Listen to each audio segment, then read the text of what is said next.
안녕하세요. 저는 40대의 평범한 여성이고 결혼한 지는 약 1년 정도 되었어요.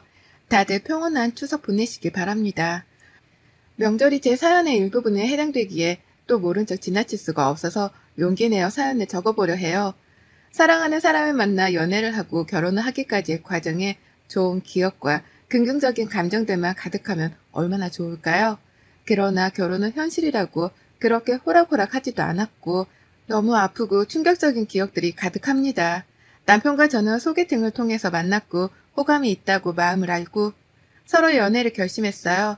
연애를 할 때만 해도 참 좋았던 게 남편의 여행을 굉장히 즐겨하는 사람이라 덩달아 아름다운 방방곡곡 돌아다니며 좋은 추억을 쌓을 수 있었습니다. 캠핑도 즐겨 했었고 우리나라에 이런 곳이 있다고 싶을 정도로 아름다운 곳들만 데려가 줬어요. 그 덕분에 저는 보는 시야가 넓어졌고 그동안 참 재미없게 살았구나를 깨닫게 되었습니다. 남편과는 주로 둘 다 쉬는 주말에 국내 여행을 즐겨 했었고 연차를 써서 더 효율을 만든 다음에 해외여행도 즐겼어요. 남편이 단순히 여행만 좋아하는 게 아니라 계획도 참 잘 세우는 사람이라서 믿고 따라가기만 해도 완벽한 여행이 되었습니다. 항상 그런 남편 덕분에 저는 하는 것도 없이 몸만 딱 따라가면 완벽한 시간을 보내고 올 수 있었죠. 그래서 남편이 제게 프로포즈를 할 때도 이런 말을 했습니다. 소라야, 우리 지금처럼 평생 여행하듯 살자.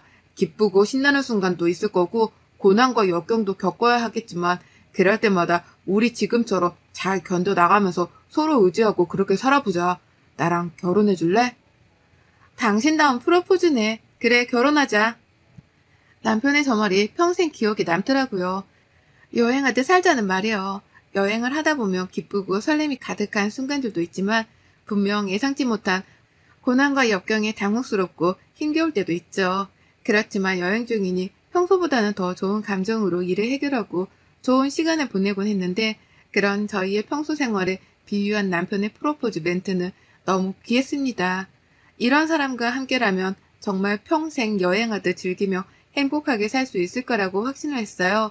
그렇게 남편과 결혼을 했고 별 탈 없이 잘 살고 있었습니다. 그러던 어느 날 원래 차로 1시간 거리에 계시던 시부모가 저희 집 근처로 이사를 오신다고 했죠. 아, 소라니? 다름이 아니고 이사 소식 들었니? 네? 무슨 이사요? 뭐야, 동호한테 못 들었니? 우리 다음 주 수요일에 그 동네로 이사 가기로 했는데 동호가 깜빡했나 보구나. 수요일에 이사하는 거니까 그날 일 좀 미리 빼고 우리 이사 좀 도와줄래? 네? 어머님 갑자기 이사 결정을 하셨어요? 그 동네에서 정말 오래 계셨잖아요. 아, 며느리가 있는데 내가 왜 고생하나 싶어서 다들 며느리가 음식도 하고 이것저것 해서 가져다 주는데 나만 여전히 혼자 다 하는 게 너무 힘들더라고. 나도 이제 늙었잖니. 며느리가 차려주는 밥상이 먹고 싶기도 하고 다 같이 모여 살면 좋잖아. 아, 네, 그러셨군요. 우선 알겠습니다. 딱 저 얘기를 듣는데 불길함이 몰려왔습니다. 그동안 딱히 시집살이라고는 하지 않으셨던 시모인데 어디서 무슨 말을 들은 건지 작정하고 시집살이를 시키겠다고 마치 선포하는 느낌이었죠. 당장 다음 주에 이사를 오신다는 이 사실을 저만 몰랐다는 게 황당하기도 해서 남편에게 바로 연락을 했습니다. 여보, 어머님 아버님 다음 주에 이사 오신다며? 그런 중대한 사실을 왜 나한테 말을 안 해줬어? 이사 도우라고 일도 빼라고 하시던데 미리 말을 해줬어야지. 아, 맞다. 내가 당신한테 말을 안 했구나. 미안. 요즘 일 때문에 정신이 하나도 없어서 깜빡했어. 이미 이사 오시기로 한 거라 뭐 지금 알아도 미리 알아도 달라지는 건 없잖아. 말이 그래? 나한테 뭘 하시는 줄 알아? 대놓고 며느리로 부려먹겠다는 말씀하시던데 이건 시집살이 선포도 아니고 당황스러워 나 지금. 에이, 말만 그렇게 하시는 거지. 안 그러셔. 엄마가 언제 당신한테 이래라 저래라 한 적 있어? 없잖아. 걱정 마. 너무 태평하게 말하는 거 아니야? 아무튼 앞으로는 이런 일 듣자마자 꼭 바로 말 좀 해줘. 남편은 뭔가 본인 일이 아니라서 그런지 본인의 엄마라서 그런 건지 제 말을 대수롭지 않게 듣더라고요. 전 그런 남편의 행동이 무척이나 마음에 들지 않고 불편했지만 당장 벌어진 일은 아무것도 없어서 섣불리 뭔가를 할 수가 없었습니다. 걱정에 앞서는 건 사실이었지만 그래도 잘 지내봐야지 하며 마음을 꾹꾹 눌렀어요. 불안한 마음으로 시모의 이사를 기다렸고 드디어 이사를 했습니다. 당일에는 남편과 제가 이사를 함께 도와드렸는데 지옥에 입성하는 줄 알았어요. 정말 너무할 정도로 저를 부려먹었고 남편과 저를 딱 차별하는 게 보였죠. 예, 소라야. 내 옷들 드레스룸에 넣어뒀으니까 깔별로 딱딱 정리 좀 해줄래? 제가요? 그게 양이 너무 많던데 그럼 이 사람이랑 제가 같이 드레스룸 정리할까요? 내가 소라 너한테 시켰지. 우리 동호한테 시켰니? 동호는 내가 따로 시킬 게 있으니까 넌 정리 좀 해. 그렇게 한참 동안 옷 지옥에 빠져서 힘겨운 시간을 보내고 있었습니다. 분명 처음에는 밖에서 정리하는 소리가 들렸는데 어느 순간 조용해졌고 어디선가 맛있는 냄새가 나더라고요.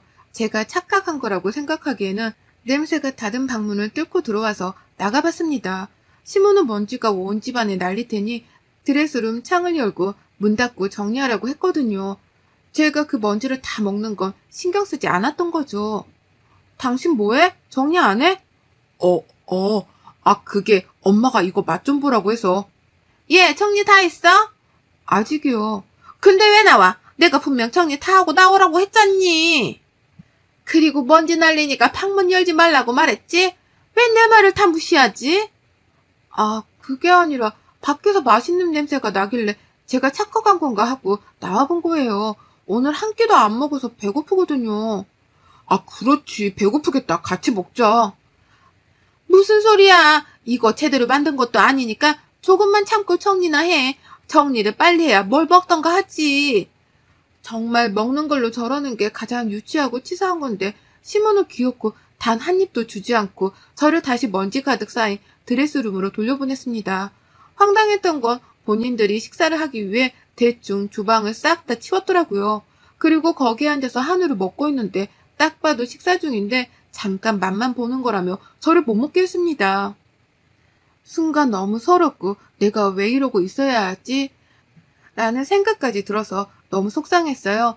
그래도 이걸 다 정리해야 집에 갈 수 있다는 생각에 정말 이 악물고 정리했습니다. 옷도 얼마나 많은지 정리를 해도 끝이 없었어요. 그거에 스트레스를 받다가 그냥 꾹 참고 했습니다. 드디어 정리를 다 했고 나와보니 남편은 소파에서 자고 있고 시모는 그 밑바닥에서 자고 있더군요. 저는 자고 있는 남편을 살짝 깨워서 집에 가자고 눈치를 줬습니다. 그런데 눈치 없는 남편은 큰 소리로 말했어요. 정리 다 했어? 고생했지. 잠깐 쉰다는 게 깜빡 잠들었네. 벌써 저녁 시간인데 엄마네서 먹고 가자. 집 가서 밥하기 귀찮지? 아니, 그냥 집으로. 아유, 뭘 집에 가서 먹어. 그냥 여기서 먹지. 얼른 밥하게. 소라, 너 주방 좀 치워라. 주방이요? 그래. 아까 그 잠깐 맛보느라 이것저것 꺼냈는데 못 치웠어. 허리가 아파서 그걸 얼른 치워야 밥을 먹지. 우리가 먹은 거? 그거 내가 얼른 치울게, 엄마. 에이, 무슨 소리야. 너 키우면서 언제 엄마가 주방일 하게 뒀어? 그런 거는 여자들이 다 알아서 할 일이니까 너는 잠자고 있어. 너 아직도 안 치우고 뭐하니? 그렇게 몸이 무거워서 뭘 해먹고 살 수나 있겠어? 저 여태 옷 정리하느라 허리 한번 제대로 펴지도 못했고 앉아서 쉬지도 못했어요. 어머님, 심지어 지금 저녁 시간인데 밥 한 숟갈 떠보지도 못했고요. 그런데 어머님이랑 이 사람이 한우 구워 먹은 것까지 제가 치워야 해요? 그거 좀 같이 먹자고 했더니 질색팔색 하시더니 왜? 치울 때는 또 저를 찾으세요? 죄송하지만 저 못하겠고 집에 가서 쉴게요. 저도 내일 출근하려면 좀 쉬는 게 맞지 않나요? 뭐야? 누가 들으면 내가 너 부려먹은 줄 알겠다. 얘가 아주 사람을 참네. 너도 도와주겠다고 와놓고는 왜 딴소리야? 집에 가서 먹든 말든 알아서 해라. 네, 부려먹으신 거 맞고요. 저는 집에 갑니다. 당신은 대리효도는 오늘 하루 내가 다 했으니 이제라도 효도하고 와. 여보, 소라야. 그렇게 가면 어떡해. 놔. 시끄러 진짜. 양심이 있냐? 저는 시모의 태도와 남편의 행동에 너무 화가 나서 뿌리치고 집으로 가버렸습니다. 아무리 이해를 해보려고 해도 도무지 이해할 수가 없었어요. 그리고 행동이 과했던 것도 사실이었죠. 그날 집으로 돌아와서 너무 배가 고파 라면을 끓여서 먹는데 왜 이렇게 서럽던지 울컥하더군요. 그리고 결심했습니다. 앞으로 이런 식으로 저를 괴롭힐 시모에게 절대 지지 않겠다고 말이죠. 한두 번 네 알겠다고 대답을 해주니 저를 만만하게 본 건지 본 모습을 딱 보이는 게 너무 소름 끼쳤거든요. 그 이후 저는 시모와 거리를 두고 지냈고 일이 바쁘다는 핑계로 시모의 부름에 응하지 않았습니다. 그러니 시모 입장에서는 화가 아주 단단히 났겠죠. 주말만 되면 집으로 와서 이거 해라 저거 해라 시키는 게 너무 승질이 났어요. 그래서 저는 남편에게 말했습니다. 이번 주말에 엄마가 집에 와서 밥 먹으래. 간 김에 고장난 것도 좀 봐주고 청소할 거 있으면 도와드리자. 그래, 당신은 거기 가서 어머님 도와드려. 나는 우리 집 가서 내 부모님 보고 도와드릴 거니까. 아, 정말 왜 그래? 언제까지 이럴 거야? 뭐가? 효도는 셀프야. 왜 나한테 대리효도를 바래? 내가 언제 당신한테 우리 엄마 아빠께 이렇게 저렇게 도와줘 라고 말한 적 있어? 단 한 번도 없을 텐데. 난 늘 내가 했지. 당신한테 시킨 적 없어. 맞지? 아, 물론 그렇긴 한데 우리 집은 가깝고 처갓집은 멀잖아. 그걸 핑계라고 말하는 거야? 차라리 입이라도 다물지 그랬어? 정 떨어진다 정말. 내가 알던 사람 어디 간 건지 모르겠는데. 그렇게 남편과 한바탕 싸우고 주말에 친정집에 놀러 갔습니다.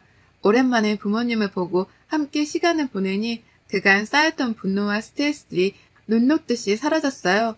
다행이었죠. 그런데 갑자기 부모님께 충격적인 소식을 듣게 되었습니다. 우리 딸 시집가서 사니까 어때? 그냥 그래. 뭐 엄청 행복하지도 불행하지도 않아. 어머머, 신혼인데 벌써 그런 소리가 나오면 어째?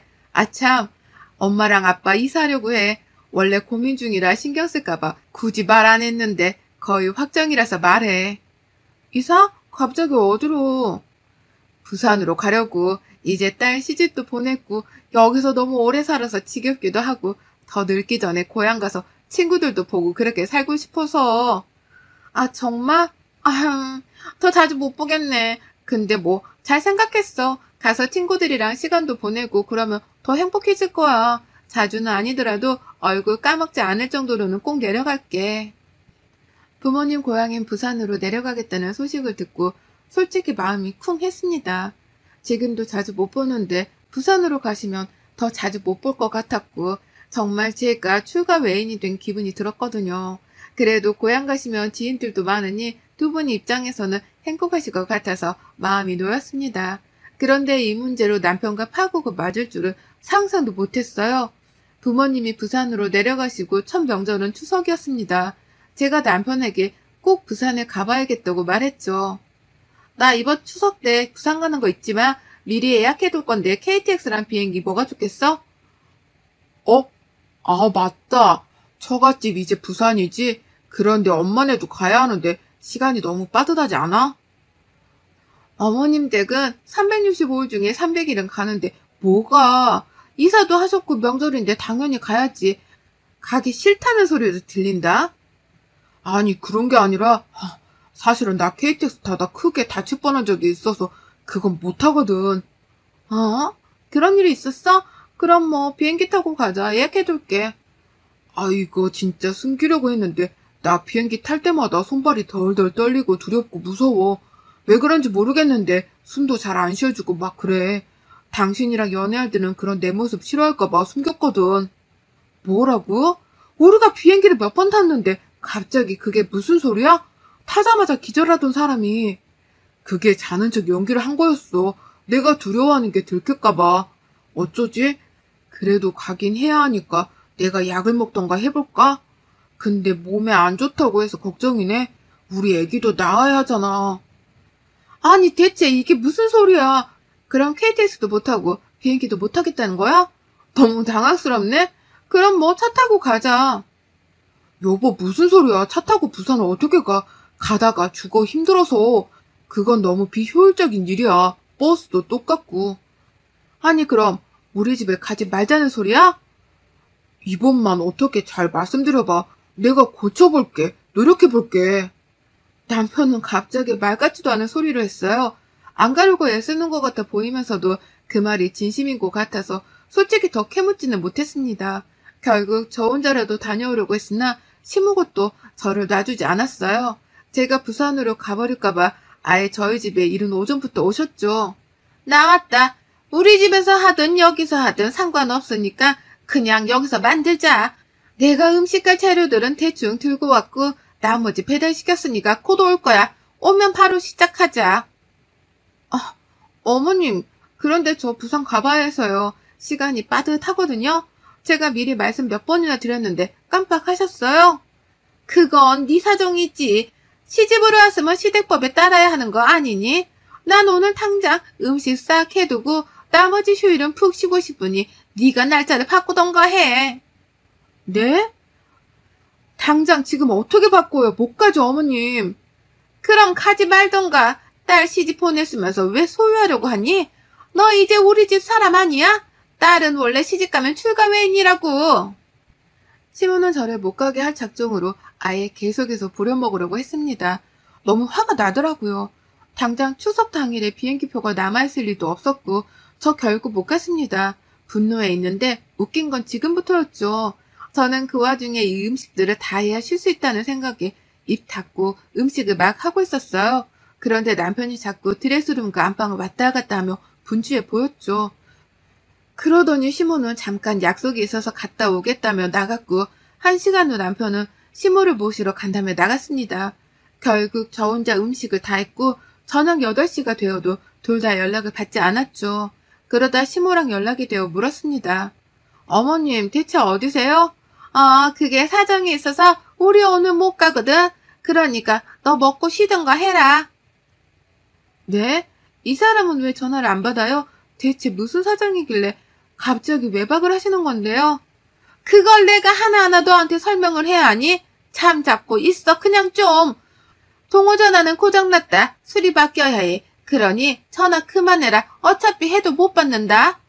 그렇게 시모는 전화를 끊었고 저 정말 혼자 펑펑 울었습니다. 분노가 막 솟아올라서 이 감정을 참지 못하겠더라고요.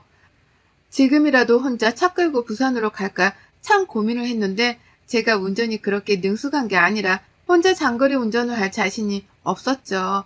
결국 혼자 펑펑 울면서 술을 마시고 있다가 쌓아둔 짐을 풀었습니다. 그런데 커플 캐리어 하나가 없어진 거예요. 남편이 사용하는 캐리어가 없었고 드레스룸을 자세히 보니 여름 옷들이 많이 비더라고요.